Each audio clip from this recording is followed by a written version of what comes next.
ಕೆಲವೊಬ್ರು fake ಪೇಜ್ಗಳನ್ನ create ಮಾಡಿ ಇವ್ರ ಹೆಸರು ಬ್ಯಾಡ್ ಆಗಿ ಬರಬೇಕು ಅನ್ನೋ ಒಂದು ಉದ್ದೇಶಕ್ಕೆ ಕೆಲವೊಬ್ರು ಮಾಡ್ತಾ ಇರ್ತಾರೆ. ಕೆಲವೊಬ್ರಿಗೆ ಅವ್ರು ಒಂದು ವಿಡಿಯೋ ವೈರಲ್ ಆಗಬೇಕು, ನಮ್ಮ ಪೇಜ್ ಚೆನ್ನಾಗಿ ರನ್ ಆಗಬೇಕು, ನಮಗೆ ಜಾಸ್ತಿ ಕಮೆಂಟ್ಸ್ಗಳು ಬರಬೇಕು.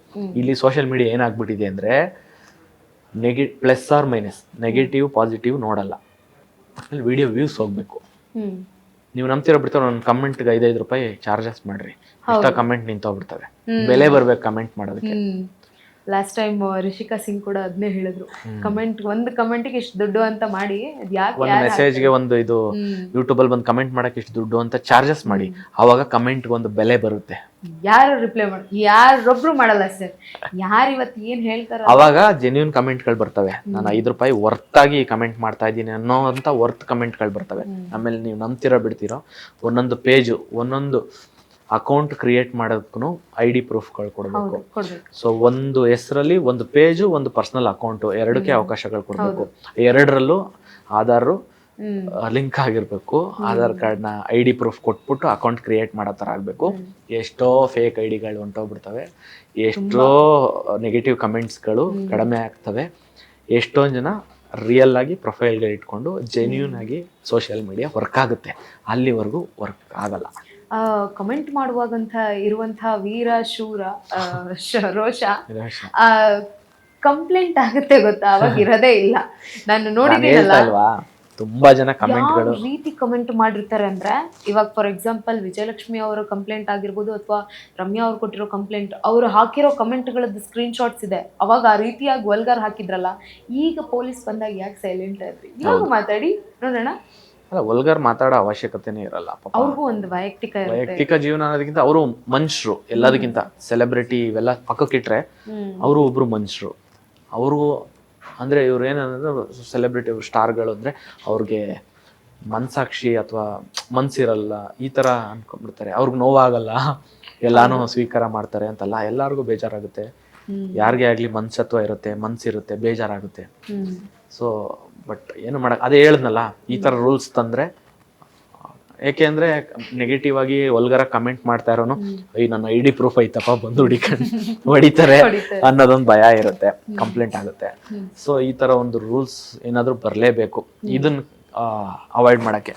ಇಲ್ಲ ಅಂದ್ರೆ ಬಿಟ್ಬಿಡ್ಬೇಕು, ಮಾಡ್ಕೊಂಡು ಹೋಗ್ಲಿ ಅಂತ. ಸರ್, ಫೈನಲ್ ಆಗಿ ಬೇರೆ ಭಾಷೆಗಳಿಂದ ನಿಮ್ಗೆ ಆಫರ್ಗಳು ಬಂದಿದ್ವಾ ಇತ್ತೀಚಿನ ದಿನಗಳಲ್ಲಿ? ಇಲ್ಲ ಮೇಡಮ್, ಇನ್ನು ಯಾವುದು ಬಂದಿಲ್ಲ. ಹೋಗೋದು ಇಲ್ಲ, ನಮ್ಗೆ ಬರೋದಿಲ್ಲ. ನಮ್ಗೆ ಯಾವ ಭಾಷೆ ಮೇಲೆ ಇಡ್ತಾ ಇರುತ್ತೆ ಅಲ್ಲಿ ಮಾತ್ರ ಮಾಡಬೇಕು ಕಾನ್ಫಿಡೆನ್ಸ್ ಆಗಿ. ಈಗ ನನಗೆ ಕನ್ನಡ ಮೇಲೆ ಇಡ್ತಾ ಇದೆ, ನನಗೆ ಕನ್ನಡ ಮೇಲೆ ಕಾನ್ಫಿಡೆನ್ಸ್ ಇದೆ, ಕಾನ್ಫಿಡೆನ್ಸ್ ಇಂದ ಆಕ್ಟ್ ಮಾಡ್ತೀನಿ ಕ್ಯಾಮ್ರಾ ಮುಂದೆ. ದುಡ್ಡು ಕೊಡ್ತಾರೆ ಅನ್ನೋ ಒಂದೇ ಒಂದು ಕಾರಣಕ್ಕೆ ನಾನು ಬೇರೆ ಭಾಷೆ ಬಲವಂತದಿಂದ ಮಾಡಕ್ ಕಷ್ಟ.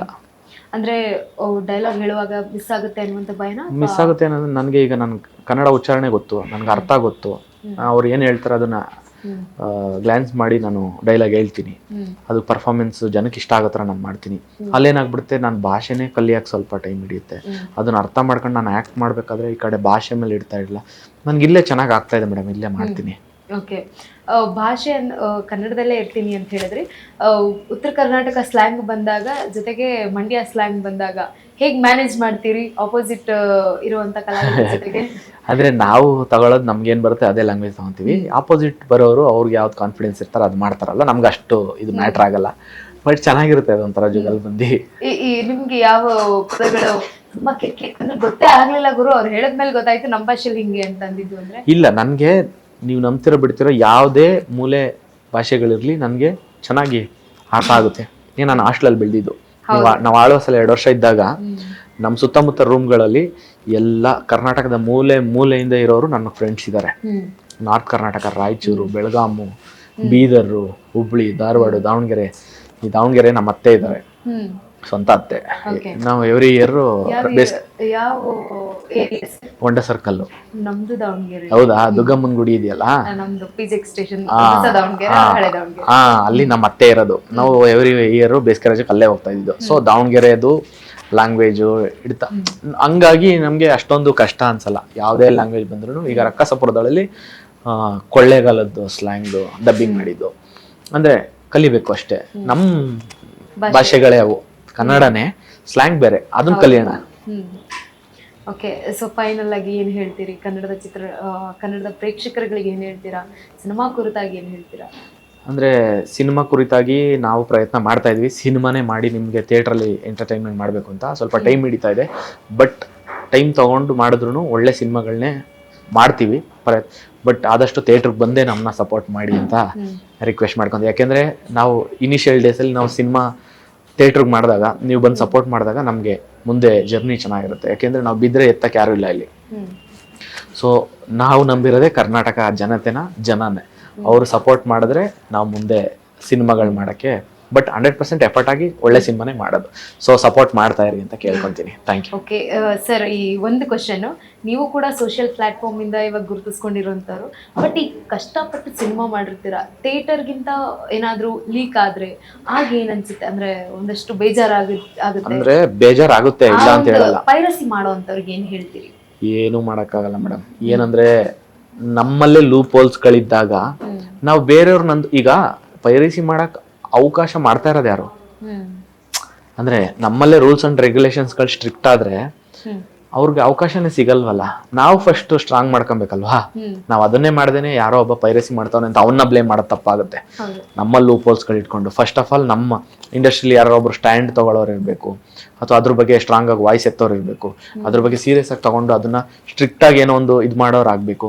ಅದು ನಾವೇ ಮಾಡ್ದೇನೆ ಪಾಪ ಯಾರೋ ಒಬ್ಬ ಮಾಡೋನ್ ಮೇಲೆ ಬ್ಲೇಮ್ ಮಾಡಿದ್ರೆ ತಪ್ಪಾಗುತ್ತೆ. ಅವ್ನಿಗೇನು ಸಿನಿಮಾ ನೋಡ್ಬೇಕು ಅಂತ ಆಸೆ ಇರುತ್ತೆ, ಡೌನ್ಲೋಡ್ ಮಾಡ್ಕೊಂಡು ನೋಡ್ತಾನೆ. ಈಗ ಅದನ್ನ ಸಿಗದೆ ಇರಂಗ್ ನಾವು ಮಾಡಿದ್ರೆ ಅದನ್ನ ನಾವು ಫಸ್ಟ್ ಮಾಡ್ಕೊಬೇಕಲ್ವಾ? ಅದನ್ನೇನೋ ಸ್ಟ್ರಾಂಗ್ ಆಗಿ ಇದು ಮಾಡ್ಬೇಕು. ಅದೇನು ಮಾಡೋಕ್ಕಾಗಲ್ಲ. ಹಂಗಾರೆ ಕಾಂತಾರ ಪೈರಸಿ ಆಗ್ಲಿಲ್ವಾ? ಸೂಫ್ರಮ್ ಪೈರಸಿ ಆಗ್ಲಿಲ್ವಾ? ರಂಗಿತರಂಗ ಪೈರಸಿ ಆಗ್ಲಿಲ್ವಾ? ಬಾಹುಬಲಿ ಸಿನಿಮಾ ಪೈರಸಿ ಆಗ್ಲಿಲ್ವಾ? ಎಲ್ಲ ಸಿನಿಮಾ ಪೈರಸಿ ಆಗುತ್ತೆ. ಸಿನಿಮಾ ಆಡಿಯನ್ಸ್, ಥಿಯೇಟರ್ ಆಡಿಯನ್ಸ್ ಬೇರೆ ಇದ್ದಾರೆ. ಅವರು ಒಳ್ಳೆ ಟಾಕ್ಸ್ ಬಂದ್ರೆ ಥಿಯೇಟರ್ಗೆ ಬಂದು ನೋಡ್ತಾರೆ. ಸರ್, ನಾನು ಒಂದು 5 ಸ್ಟಾರ್ಗಳ ಹೆಸರುಗಳನ್ನು ಹೇಳ್ತೀನಿ. ನೀವು ನಿಮ್ಮ ಡೈಲಾಗ್ನಲ್ಲಿ ಅವರಿಗೆ ಏನಾದರೂ ಹೇಳ್ಬೋದು, ಅಥವಾ ಡೈಲಾಗ್ ನಿಮ್ಮ ಸ್ಲ್ಯಾಂಗ್ ಅಲ್ಲಿ, ಓಕೆನಾ? ಏನ್ ಹೇಳ್ತೀರಾ ಮೇಡಮ್? ಅಂದ್ರೆ ಅವರು ಇಷ್ಟವಾಗಿರುವಂತಹ ಡೈಲಾಗ್, ಅಥವಾ ಅವ್ರು ಯಾವ ರೀತಿ ಹೇಳ್ತಾರೆ ಅಂತ ನಿಮ್ಮ ಪಾತ್ರಕ್ಕೆ ತಕ್ಕಂಗೆ. ನಮ್ಗೆ ಮೇಡಮ್ ಕಷ್ಟ ಆಗ್ಬಿಡುತ್ತೆ, ಸುಮ್ಮನಿರಿ ನೀವು. ಈಗ ಫಾರ್ ಎಕ್ಸಾಂಪಲ್, ಈಗ ಟೊಮೊಟೊ ಮುಂಡೆಗೆ ಏನ್ ಹೇಳ್ತಾರೆ ಈ ಸ್ಟಾರ್ ಆದ್ರೆ ಅಂತ ಹೆಸರು ಹೇಳ್ತೀನಿ. ಸೊ ನೀವು ಅವರು ಇದ್ರಲ್ಲಿ ಹೇಳ್ಬೇಕು, ಡಬ್ ಮಾಡ್ಕೊಂಡು. ಓಕೆ? ಸೊ ಫಸ್ಟೇ ನಾನು ಹೇಳೋದು ದರ್ಶನ್ ಸರ್. ಓಕೆ, ಏನ್ ಹೇಳ್ತಾರೆ ಅಂದ್ರೆ ಅವ್ರ ಒಂದು ಬಾಡಿ ಲ್ಯಾಂಗ್ವೇಜ್ ಇರ್ಬೋದು, ಅಥವಾ ಅವ್ರ ವಾಯ್ಸ್ ಅಲ್ಲಿ. ಸೂಪರ್ ಚಿನ್ನ, ಥ್ಯಾಂಕ್ ಯು ಚಿನ್ನ, ಒಳ್ಳೆ ಎಂಟರ್ಟೈನ್ ಮಾಡ್ತೀನಿ. ಸೂಪರ್. ಮೇಡಮ್ ಅದು ಸುಮ್ಮನಿರಿ. ನಾವು ಅಂದ್ರೆ ದೊಡ್ಡ ಸ್ಟಾರ್ಗಳ್ದು ಹಂಗೆಲ್ಲ ಇಮಿಟೇಟ್ ಮಾಡಕ್ ಹೋಗ್ಬಾರ್ದು.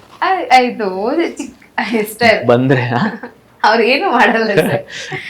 ಕಲಾವಿದರನ್ನ ಪ್ರೋತ್ಸಾಹ ಮಾಡ್ತಾರೆ. ಈಗ ಗಣೇಶ್ ಸರ್ ಏನಂತಾರೆ? ಟೊಮೊಟೊ ಮುಂಡೆಗೆ ಒಂದು ಅವಕಾಶ ಕೊಡಬೇಕು ನೀನು ನಂದಿನಿ, ಈ ರೀತಿಯಾಗಿ. ನೀವು ಅವಾಗವಾಗ ಆತರ ಎಲ್ಲ ಕೂದಲು ಸರಿ ಮಾಡ್ಕೊಂಬೇಡಿ, ನಮ್ಗೊಂಥರ ಆಯ್ತು.